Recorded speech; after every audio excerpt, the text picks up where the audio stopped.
বাংলাদেশের বিভিন্ন বংশ পদবীর নামের বাংলা অর্থ: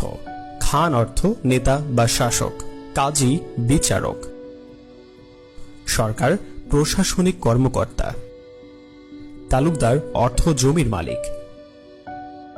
শিকদার জমিদারের সহকারী, মির্জা অভিজাত ব্যক্তি, মুন্সি অর্থ লেখক, মণ্ডল অর্থ গ্রাম প্রধান, মোল্লা ধর্মীয় শিক্ষক,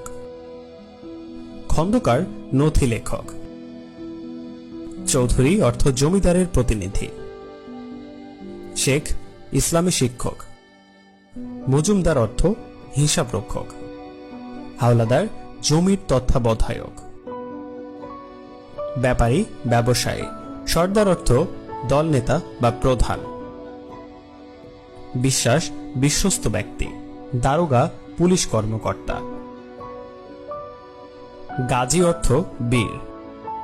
পাঠান আফগান বংশোদ্ভূত।